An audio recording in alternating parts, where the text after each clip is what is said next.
tuh belajar kuat banget gitu. Jadi kayak ngafalin Quran sehari 2 jam tuh udah wajib.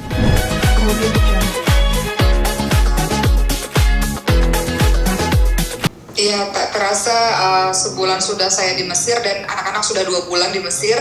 Kita sudah beraktivitas seperti biasa, anak-anak ke sekolah setiap hari dari jam 7 sampai jam 3 sore.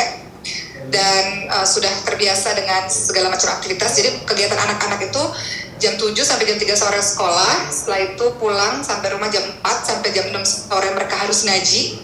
Karena di sini hafalan Qurannya banyak sekali targetnya, jadi wajib setiap hari harus ngafalin Quran 2 jam. Setelah itu jam 6 mereka sudah mulai ke sport club. Jadi di Mesir itu memang lebih aktifnya malam hari, karena kan siang hari panas, jadi orang-orang itu aktifnya di malam hari. Anak-anak itu dari jam 6 sore sampai jam 9 malam mereka itu akan ke sport club. Jadi tiap hari beda-beda, ada berkuda, ada berenang, kemudian ada gimnastik, bola ya, untuk Khadijah bola. Dan setelah itu biasanya pulang jam 9 sampai jam 11 mereka gurunya datang lagi ke rumah untuk bimbel, kerjain PR. Kenapa? Karena di Mesir ini PR-nya banyak banget, setiap hari itu harus 2 jam PR, 2 jam Quran. Dan ya udah akhirnya ya itu setiap hari aktivitas anak-anak, yang mana setiap hari full aktivitas, dan itu yang buat mereka jadi betah tinggal di Mesir karena mereka senang, karena di malam hari mereka bisa beraktivitas ya, mereka bisa olahraga apapun itu gitu. Dan kehidupan anak-anak udah mulai stabil, secara jadwal udah stabil. Kalau untuk saya pribadi, baru minggu ini sudah 1 minggu saya masuk kuliah. Ya, betul. Dan alhamdulillah dari jarak antara rumah sampai ke kampus itu 2,5 kilo. Jadi kadang-kadang jalan kaki 1,5 jam. Mau olahraga ceritanya gitu ya. Kemudian kadang-kadang ya naik angkot. Kalau di sini bilangnya tramko, naik angkot. Kadang-kadang naik mobil. Kalau mobil itu karena mobil dipakai anak-anak ngantar sekolah kan, jadi kadang-kadang ada mobil, ada kadang-kadang enggak. Jadi kalau nggak ada mobil ya saya jalan kaki atau naik angkot gitu ke kampusnya. Kalau untuk saya pribadi, alhamdulillah bahagia bisa sudah mulai perkuliahan, dan kuliahnya juga sama ya, dari jam 8.30 pagi sampai jam 3 sore itu kuliah. Nah karena memang tuntutannya besar ya, jadi ada hafalan Qurannya, kemudian pelajaran-pelajaran yang saya harus ulang lagi di rumah. Jadi memang pulang ke rumah ya hafalin Quran, kemudian pulang ke rumah ya mempelajari apa yang sudah dipelajari seharian gitu. Jadi memang aktivitasnya paling banyak saat ini adalah memang belajar aja. Tapi di sini juga ada sesekali ceramah. Memang saya membatasi ceramah karena memang lagi fokus belajar, tapi beberapa kali memang isi ceramah.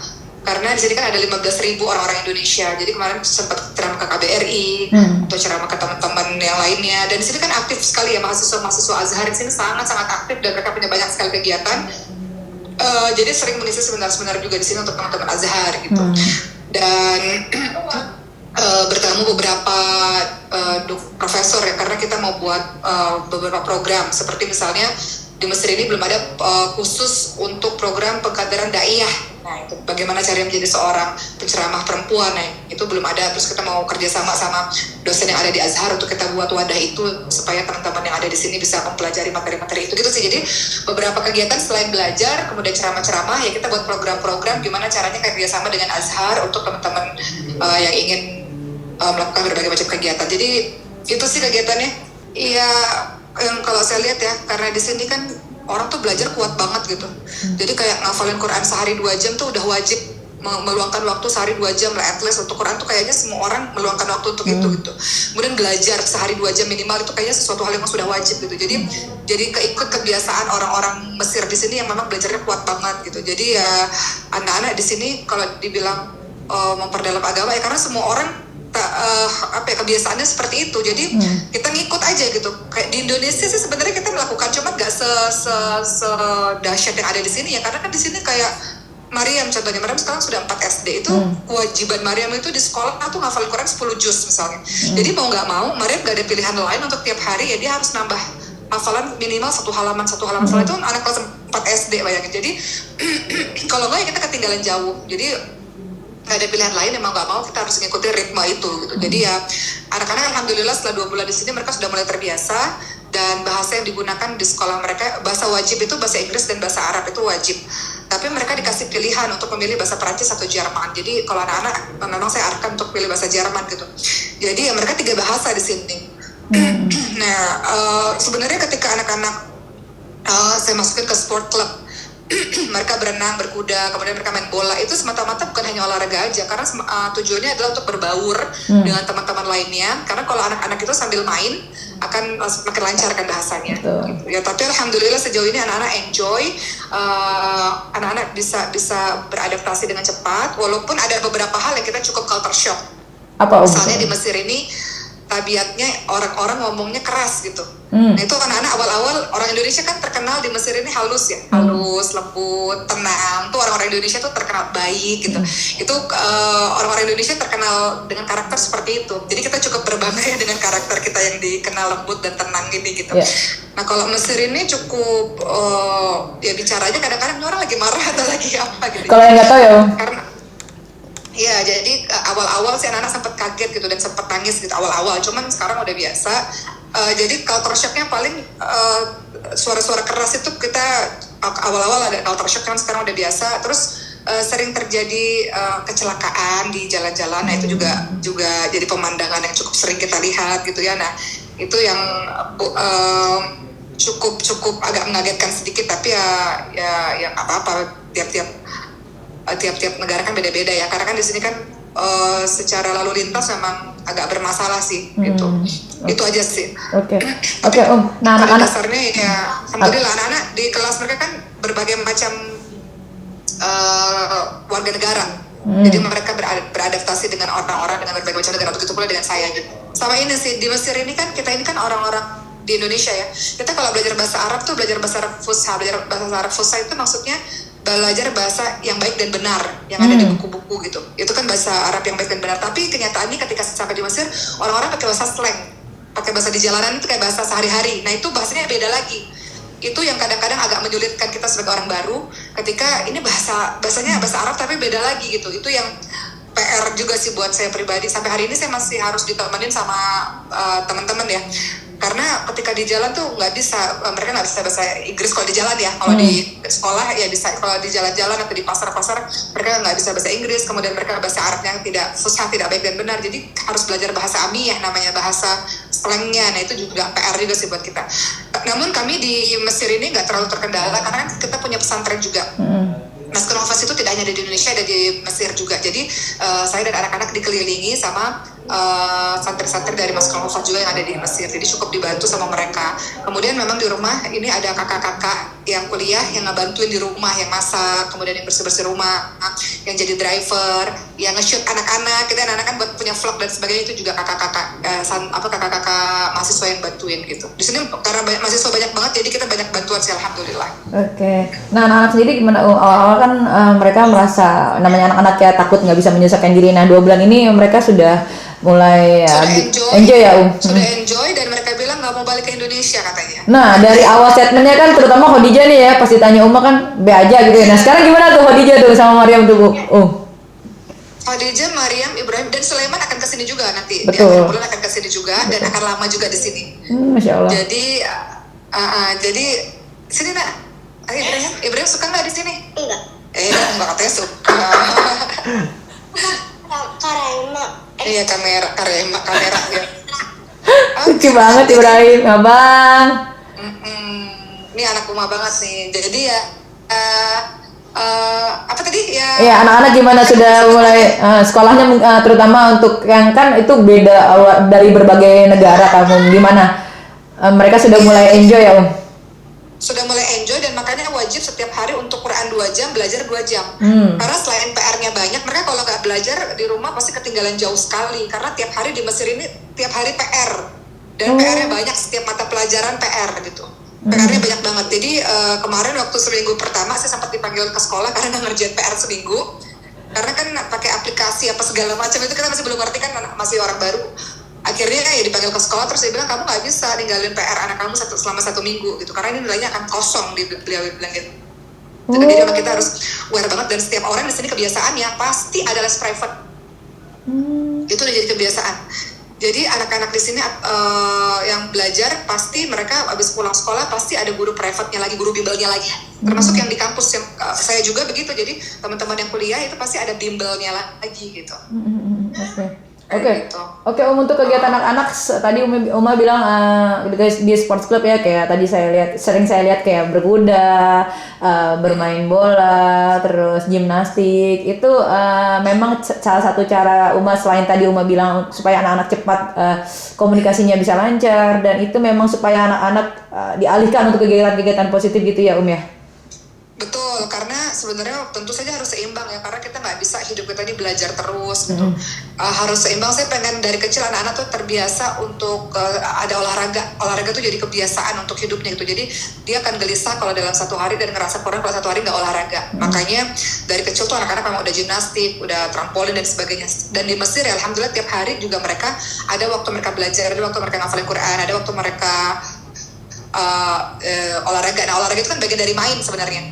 Cuman bedanya olahraganya ada coachnya, jadi lebih terarah gitu. Okay. Dan di sini biaya hidup murah sekali, sehingga kalau les itu murah, kalau ikut sport club itu murah. Jadi itu yang juga berkuda murah. Di Indonesia tuh berkuda sangat mahal loh. Betul. Itu kalau di Indonesia termasuk olahraga yang kasih ya Kak. Olahraga kelas atas lah. Berkuda itu termasuk salah satu olahraga mewah. Betul. Tapi kalau di Mesir ini semuanya sangat terjangkau, siapapun bisa berolahraga, di mana-mana ada sport club, sehingga kita bisa ikutin berbagai macam olahraga gitu, kayak gitu. Okay. Itu sudah sekarang keadaan Mesir sekarang sudah masuk musim dingin, jadi ya anak-anak senang nih dengan udara-udara mulai kayak gini, karena kan kemarin masih panas gitu. Udah mulai senang lah dengan udara seperti ini, udah mulai rasain bahwa Mesir itu ada musim dinginnya loh gitu. Oke, abis soal Ade Sulaiman gimana aku belum lama juga ketemu di ulang tahun anaknya Kak Iris Bella ya, sebentar lagi kan. Iya, didampingi sama mbaknya. Nah, nanti akhir bulan akan menyusul alhamdulillahnya, karena kemarin kan sempet supaya dari dokter mengizinkan dulu sebagai persiapannya, dan akhirnya Ade Sulaiman bisa ikut nyusul ke Mesir. Seperti apa sih prosesnya Sulaiman rencananya memang sama babanya ya, sama suami akan nyusul ke Mesir di akhir bulan ini insya Allah, dan rencananya Sulaiman akan lama, mungkin 3 bulan 4 bulan di Mesir. Setelah itu ntar dia balik ke Indo barengan kita gitu. Jadi nanti saya ini hanya bisa pulang ke Indonesia tuh setahun 2 kali, karena kan kuliahnya dan anak-anak kan sekolah, jadi nggak bisa sembarang pulang gitu, asal-asalan pulang. Jadi kita pulang di akhir Januari nanti barengan Sulaiman. Jadi Sulaiman mungkin 3 bulan di sini. Jadi Sulaiman sekolahnya ada 2, di Indonesia sama di Mesir gitu. Tapi khusus untuk Sulaiman kita akan pilihin sekolah bahasa Indonesia dulu sampai bahasa Indonesianya. Karena kan sindromnya Sulaiman itu sebenarnya Sulaiman paham semuanya, cuman karena sindromnya itu dia ada apraksia itu jadi agak susah untuk mengucapkan sesuatu, tapi dia paham kalau kita bicara, dia paham, dan di pikiran dia ketika dia ngomong, di pikiran dia ya kita juga semuanya memahami. Gitu. Nah jadi mungkin sementara Sulaiman di sini juga banyak sekolah Indonesia, jadi Sulaiman akan disekolahkan di sekolah Indonesia juga di sini. Habis itu kita Januari kita pulang ke Indo, dan Sulaiman lanjut lagi di Indo. Jadi Sulaiman bolak-balik mungkin 3 bulan di sini, 3 bulan di Indo gitu. Tapi akhirnya dokternya bilang sudah aman, baru di sini, karena di sini kan adanya terapi wicara bahasa Arab.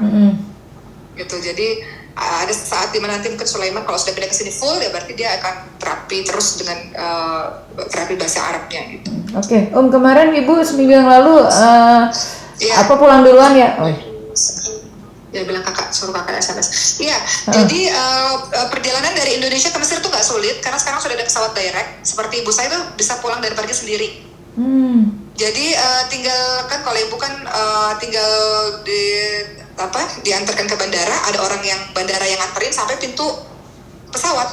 Di pesawat udah tidur 11 jam.